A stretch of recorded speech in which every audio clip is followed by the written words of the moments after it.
औज़ुबिल्लाहिमिनश्शैतानिर्रजीम बिस्मिल्लाहिर्रहमानिर्रहीम रब्बि इश्रह ली सदरी वयस्सिर ली अमरी वहलुल उक़दतम मिन लिसानी यफ़क़हू क़ौली। अस्सलामु अलैकुम, welcome to my channel TNF। आज के इस वीडियो में हम पढ़ेंगे आयनिक बॉन्ड के बारे में। ठीक है, अच्छा, सबसे पहले आपको ये पता होना चाहिए, हम पिछली वीडियोस में ऐसी चीज़ें डिस्कस करके आए हैं जो हमें आगे जो हम पढ़ेंगे उसमें हमें उस मदद हासिल होगी। अच्छा, अब देखें सबसे पहले कि बॉन्ड। पहला सवाल आपके दिमाग में ये आना चाहिए कि एटम्स बॉन्ड क्यों बनाते हैं। ठीक है, एटम्स बॉन्ड इस वजह से बनाते हैं, पिछले वीडियोस में भी हमने इसको डिस्कस किया इस क्वेश्चन को। एटम्स मुस्तहिकम यानी कि स्टेबल रहने के लिए बॉन्ड बनाते हैं। ठीक है, अब स्टेबल रहने का मतलब क्या होगा यहाँ पर? एटम्स के लिए स्टेबिलिटी का क्या मतलब है? एटम्स के लिए स्टेबिलिटी का मतलब ये है कि उनके वैलेंस शेल के जो इलेक्ट्रॉन्स हैं, ठीक है, वो कम्प्लीटली इलेक्ट्रॉन से कम्प्लीटली फिल होना चाहिए उनका वैलेंस शेल। ठीक है, तो उनको कम्प्लीटली फिल करने के लिए एटम्स या इलेक्ट्रॉन्स डोनेट करते हैं। ठीक है, किसी को दे देते हैं मुकम्मल तौर पर। ठीक है, और खुद कैटाइन बन जाते हैं, या फिर क्या करते हैं किसी से इलेक्ट्रॉन्स कबूल कर लेंगे और एनाइन बन जाएंगे। ठीक है, और या ये हो सकता है कि उनके दरमियान जो बॉन्डिंग हो वो म्यूचुअल शेयरिंग से हो। ठीक है, अच्छा, अब देखें आयनिक बॉन्ड है। आयनिक बॉन्ड के अंदर क्या होगा? आयनिक बॉन्ड नाम से जाहिर है आयनिक, ये आयंस के दरमियान बॉन्ड बनेगा। ठीक है, आयंस दो मुख्तलिफ आयंस होंगे। ठीक है, अगर आपने पिछले वीडियो नहीं देखी तो वो उसका लिंक आपको डिस्क्रिप्शन में मिल जाएगा कि आयंस किस तरह से बनते हैं। ठीक है, उसी के अंदर हमने डिस्कस किया है कि सोडियम है जो, ठीक है, सोडियम केटाइन में किस तरह बनता है और क्यों वो केटाइन ही क्यों बनेगा। ठीक है, दूसरा हमने उसमें डिस्कस किया था पिछली वीडियो में कि जो क्लोरीन है वो क्लोराइड आयन किस तरह से बनता है और उसके ऊपर नेगेटिव चार्ज ही क्यों आएगा। ठीक है, ये सारा हमने पिछले वीडियो में डिस्कस कर लिया है, तो उसको ज़्यादा आप डिटेल में डिस्कस करने की ज़रूरत नहीं है। अच्छा, अब देखें आयनिक बॉन्ड आयंस के दरमियान है। अब आयंस दो तरह के होते हैं, एक है कैटाइन और दूसरा है एनाइन। ठीक है, कैटाइन के ऊपर पॉजिटिव चार्ज है और एनाइन के ऊपर नेगेटिव चार्ज है। अब पॉजिटिव और नेगेटिव चार्जेस हैं जो, ठीक है, ये क्या करते हैं? एक दूसरे को अट्रैक्ट करते हैं। ठीक है, फिजिक्स में भी आप पढ़ते हैं इलेक्ट्रोस्टैटिक फोर्स का जो कंसेप्ट है। ठीक है, इन दोनों के दरमियान एक अट्रैक्शन की फोर्स मौजूद होगी। ठीक है, अट्रैक्शन की फोर्स होगी जिसको हम क्या कहते हैं? इलेक्ट्रोस्टैटिक फोर्सेस के उसमें क्या होता है कि पॉजिटिव व नेगेटिव को अट्रैक्ट करता है। दोनों अपोजिट जो चार्जेस हैं वो एक दूसरे को अट्रैक्ट करेंगे। किस वजह से? इलेक्ट्रोस्टैटिक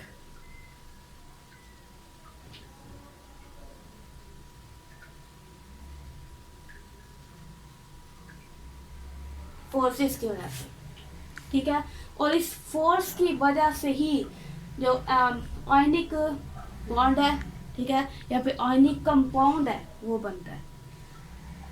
ये इसका बेसिक कंसेप्ट था। अब चलें इसकी डेफिनेशन पे। डेफिनेशन में देखेंगे the bond formed by the complete transfer of electrons, ठीक है, from one atom to another atom. इसके अंदर क्या होगा कि एक एटम अपना इलेक्ट्रॉन मुकम्मल तौर पर किस दूसरे एटम को दे दे। ठीक है, और इस वजह से जो बॉन्ड बनेगा वो कौन सा होगा? Ionic bond. अब इधर एग्जांपल में देखें सोडियम, ठीक है, वो क्या करता है? अपना एक इलेक्ट्रॉन लूज कर देगा। ठीक है, मुकम्मल तौर पर उसको अपने अंदर से निकाल देता है, जाओ जी अपना रास्ता देखो। ठीक है, अब दूसरी तरफ है क्लोरीन। ठीक है, क्लोरीन क्या करता है? उसी इलेक्ट्रॉन को कबूल कर लेगा। क्लियर है? देखें, सोडियम, 2 सोडियम एटम्स है, ठीक है। एक सोडियम एटम अगर एक इलेक्ट्रॉन न निकालेगा तो 2 सोडियम एटम्स 2 इलेक्ट्रॉन्स निकालेंगे, ठीक है। तो 2 सोडियम एटम्स क्या करेंगे, 2 इलेक्ट्रॉन निकालें, ठीक है। और निकालने के बाद 2 सोडियम कैटाइन बन गए, ठीक है, कैटाइन के फॉर्म में आ गया। अब इस तरह से देखें, जो क्लोरीन है यहाँ पर वो मॉलिक्यूल की फॉर्म में, ठीक है। मॉलिक्यूल है, मतलब आप ये कह सकते हैं कि 2 एटम्स हैं, ठीक है। जो यहाँ पर क्लोरीन के 2 एटम्स हैं जो मॉलिक्यूल की हालत में मौजूद है। अब देखिए, क्लोरीन के 2 क्लोरीन है तो हर एक क्लोरीन क्या करेगा, एक इलेक्ट्रॉन कबूल कर लेगा, ठीक है। अब एक इलेक्ट्रॉन कबूल करेंगे तो मजमूई तौर पर क्या होगा कि 2 क्लोरीन के एटम्स ने 2 इलेक्ट्रॉन्स कबूल किए हैं, ठीक है, और 2 क्या बन गए, क्लोराइड आयंस बन गए हैं, ठीक है। अब देखें, इसको अगर हम ये कहेंगे, अब अगर हमने ओवरऑल एक इक्वेशन देखनी है कि किस तरह से ओवरऑल एक प्रॉपर पूरी इक्वेशन कैसे बनी है, ठीक है, तो हम क्या करेंगे कि इस तरफ ये जो तीर सेंटर में लगा होता है ना, ठीक है, उसके इस तरफ क्या चीज़ है, रिएक्टेंट्स, ठीक है, और दूसरी तरफ प्रोडक्ट्स है, ठीक है। अब जो यहाँ पर एरो है उसके टेल के अंदर यानी कि जो रिएक्टेंट्स हैं, ठीक है, ऐसी कौन सी चीज़ है जो रिएक्टेंट्स में भी है और प्रोडक्ट्स में भी है, उसको हमने कैंसिल करना है। ये देखें, ये 2 इलेक्ट्रॉन्स ये हमने कैंसिल कर देने हैं, क्लियर है। अब ओवरऑल इक्वेशन देखें, जो एरो के यानी कि टेल की तरफ है जो रिएक्टेंट्स हैं उसमें क्या बचा है हमारे पास, 2 सोडियम एटम्स, क्लोरीन का एक मॉलिक्यूल यानी कि क्लोरीन के भी 2 एटम्स ही हैं, और आगे क्या हमारे पास 2 सोडियम कैटाइंस और 2 क्लोराइड आयंस, ठीक है। अब देखें जी, ये जो है 2 सोडियम कैटाइन और क्लोराइड आयंस हैं, ये इलेक्ट्रोस्टैटिक फोर्सेस की वजह से इकट्ठे हो जाएंगे, ठीक है, मिल जाते हैं। एक सिस्टम है आपके पास, सिस्टम कहते हैं जिस चीज़ के अंदर आप एक्सपेरिमेंट कर रहे हो, ठीक है, उस सिस्टम के अंदर अगर ये दोनों चीज़ें मौजूद हों, ठीक है, तो एक दूसरे को अट्रैक्ट कर लेती हैं। फॉर एग्जांपल, आपके पास 2 मैग्नेट्स हैं, ठीक है, मकनातीस है, जब आप उन दोनों को करीब लाएंगे तो वो उनके अंदर एक अट्रैक्शन सी पैदा होती है, ठीक है, कि वो एक दूसरे के साथ एकदम से जुड़ जाते हैं अट्रैक्शन की वजह से। तो ये सोडियम और क्लोराइड इन दोनों के ऊपर अपोजिट चार्जेस हैं, ठीक है, तो इलेक्ट्रोस्टैटिक फोर्सेस की वजह से ये एक दूसरे को अट्रैक्ट करेंगे। हमारे पास रिजल्टिंग प्रोडक्ट क्या होगा, NaCl, सोडियम क्लोराइड, क्लियर है। अब ये जिस ऐसा कंपाउंड जिसके अंदर आयनिक बॉन्ड है उसको हम क्या कहते हैं, आयनिक कंपाउंड कहते हैं। अच्छा, अब देखें जी, ये सोडियम क्लोराइड जो है, जो आप घरों में नमक यूज़ करते हैं वो है, ठीक है, NaCl, सोडियम और क्लोराइड। NaCl होटली नमक जो आप खाते हैं उसका फॉर्मूला है। अब आगे देखें कि ionic bond form between metals and non metals, ठीक है।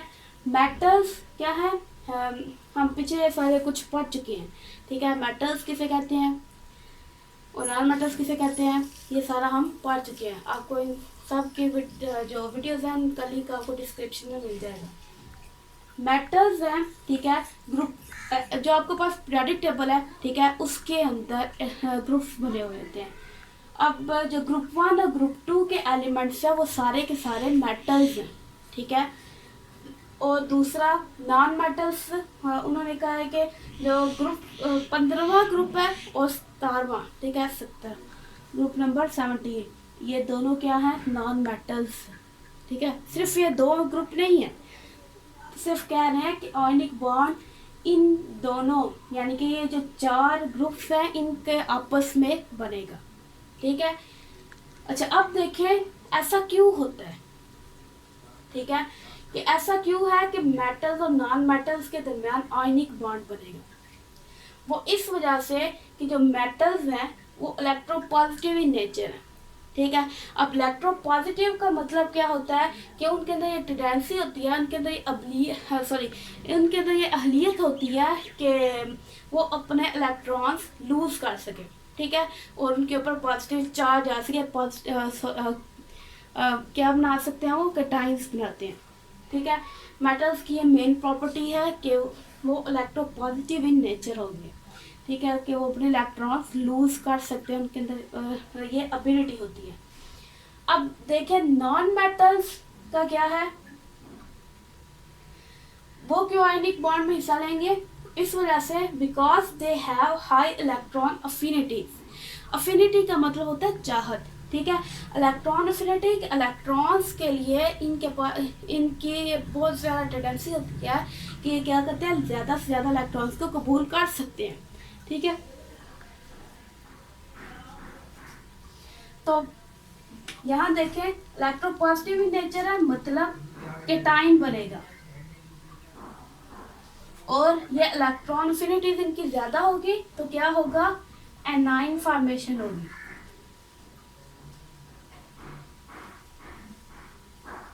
ठीक है। इधर कैटाइन फॉर्मेशन है,